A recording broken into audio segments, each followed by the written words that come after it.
नमस्कार जैन साथियों, मैं राम के स्वागत करता हूं आपका फिर से एक नई वीडियो में। साथियों, भारत में जो है अगर सिविल सर्विस के लिहाजा से माना जाए तो यूपीएससी यानी यूनियन पब्लिक सर्विस कमीशन संघ लोक सेवा आयोग देश की सबसे बड़ी परीक्षा करवाता है और इस परीक्षा में प्रतिवर्ष लाखों अभ्यर्थी जो है एग्जाम देते हैं, हजारों अभ्यर्थी मेंस देते हैं और उसमें से कुछ चुनिंदा अभ्यर्थी जो है सिलेक्ट किए जाते हैं। अब इन जो चुनिंदा अभ्यर्थी हैं इनमें से भी कुछ ऐसे अभ्यर्थी होते हैं जो आगे चल करके अपने कर्म से, अपनी देश सेवा से जो है एक अलग पहचान बनाते हैं। उसी में एक लेडी है, लेडी आईपीएस, दबंग आईपीएस कह सकते हैं, दबंग आईपीएस अंशिका वर्मा। उनके बारे में आज की इस वीडियो में हम बात करेंगे कि उन्होंने किस तरीके से एग्जाम दिया और किस तरीके से अपने लिए 136वीं रैंक सिक्योर करके देश सेवा की तरफ जो है उन्होंने एक कदम बढ़ाया और अपनी जो वर्तमान दबंग छवि है उसे किस तरीके से ये जो है समाज की सेवा कर रही हैं।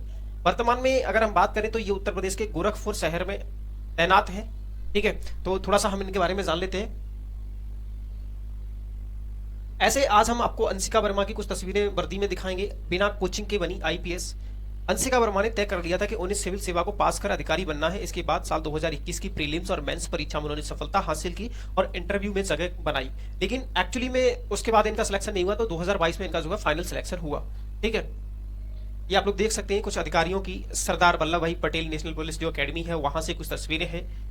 इसके अलावा अगर हम बात करें यूपीएससी सिविल सेवा में चयनित अंशिका ने बढ़ाया पूर्वांचल का मान। एक्चुअली के बारे में डिटेल में जानने की कोशिश करेंगे सारी की सारी। अंशिका वर्मा वाराणसी से यूनिट है, पहले ही प्रयास में यूपीएससी सिविल सेवा परीक्षा में रैंक 136 के साथ चयनित होकर पूर्वांचल का मान बढ़ाया। पूर्वांचल विद्युत वितरण निगम में मुख्य अभियंता पद से अभी हाल ही में सेवानिवृत्त हुए अनिल वर्मा की पुत्री अंशिका इलाहाबाद से एसएमसी इलाहाबाद से 10वीं व 12वीं मेरिट के साथ उत्तीर्ण की। वहीं इलेक्ट्रॉनिक्स एंड संचार में इंजीनियरिंग गलगोटिया कॉलेज नोएडा से की।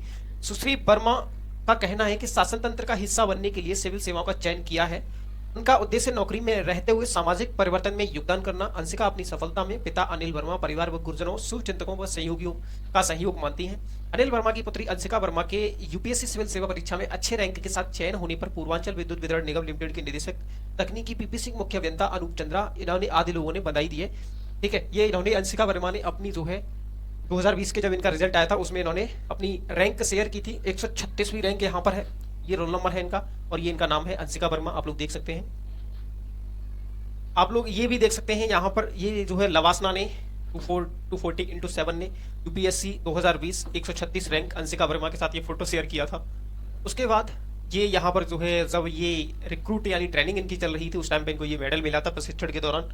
ठीक है, लोक सेवा आयोग की सिविल सेवा परीक्षा के लिए हर साल लाखों युवा आवेदन देते हैं। मैंने आप लोगों को पहले बताया, हालांकि लाखों आवेदन देने वाले छात्रों में से सिर्फ आधे परीक्षार्थी ही पास हो पाते, आधे नहीं हो पाते, उससे भी बहुत कम बिल्कुल जो है इसका परसेंटेज होता है। ये काली सच्चाई है यूपीएससी की। इतनी बड़ी मात्रा में जो है लोग एग्जाम देते हैं लेकिन उनमें से बशर्ते कुछ हजार अभ्यर्थी ही प्रतिवर्ष जो है सिलेक्ट होते हैं। ठीक है, जिन्होंने पूरी लगन से परीक्षा के लिए मेहनत की होती है वही कुछ युवाओं का मानना है कि इस परीक्षा को पास करने के लिए कोचिंग लेना जरूरी होता है, लेकिन कुछ का मानना है ऐसा कुछ भी नहीं है। आपको बता दें ये बातें सच नहीं है। बिना कोचिंग भी अगर आप अपनी इस परीक्षा को पास करने का मन बना लेते हैं या उसके साथ लगन के साथ मेहनत करते हैं तो मुझे लगता है कि इस पृथ्वी पर कोई भी काम असंभव नहीं है जो आप नहीं कर सकते। उसी तरीके से उत्तर प्रदेश की रहने वाली अंशिका वर्मा ने साबित कर दिया कि बिना कोचिंग के ही इस परीक्षा में सफलता मिल सकती है। अंशिका वर्मा ने बिना कोचिंग के ही अपने दूसरे प्रयास में परीक्षा क्रैक कर लिया और आईपीएस बन गई। ठीक है, अंशिका वर्मा के अगर हम परिचय की बात करें तो मूल रूप से उत्तर प्रदेश के प्रयागराज की रहने वाली हैं। अपनी प्राथमिक शिक्षा नोएडा से पूरी की। इसके बाद नोएडा के गलगोटिया कॉलेज से इंजीनियरिंग में बीटेक किया 2014 से 18 में इलेक्ट्रॉनिक्स में।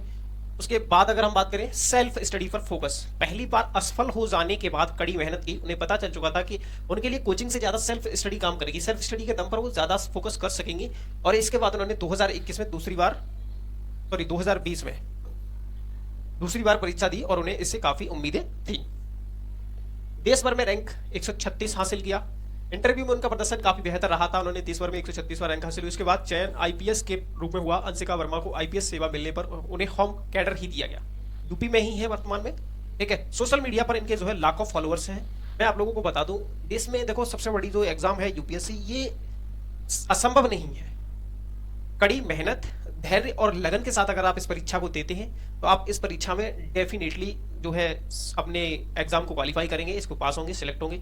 लेकिन कभी कभार क्या होता है कि आप बहुत सारे अभ्यर्थी जो है बाहर जाके तैयारी के नाम पर सिर्फ और सिर्फ अपने माँ बाप के साथ धोखा कर रहे होते हैं। ऐसे अभ्यर्थियों के साथ मतलब मैं ये कहना चाहूंगा कि देखो, जीवन मिला है हमें कुछ करने के लिए और इस जीवन में हमें कुछ करके दिखाना चाहिए। जरूरी नहीं है इन सेवा में ही सिलेक्ट होकर करके दिखाएं, लेकिन एक अच्छा बेहतर इंसान बन के हम जो है अपने देश की सेवा कर सकते हैं, साथ ही में देश सेवा में एक महत्वपूर्ण योगदान दे सकते हैं। ठीक है, तो इस तरीके के युवाओं का जिन्हें अंशिका, बता दें आप लोगों को, ये जिस तरीके से अपनी दबंग छवि के नाम से जानी जाती हैं, दबंग छवि के लिए जानी जाती हैं, उसी तरीके से ये गजब की सुंदर भी है। तो सुंदरता तो एक अलग मैटर है, लेकिन ब्रेन से सुंदर होना, अपने विचारों से सुंदर होना, ये एक महत्वपूर्ण चीज है। ठीक है, वह चीज जो है इन्होंने करके दिखाई है अपनी सुंदरता के साथ में, अपने विचारों से भी, अपने मिथ से भी, अपने दिमाग से भी, ये जो है काफी सुंदर है। ठीक है।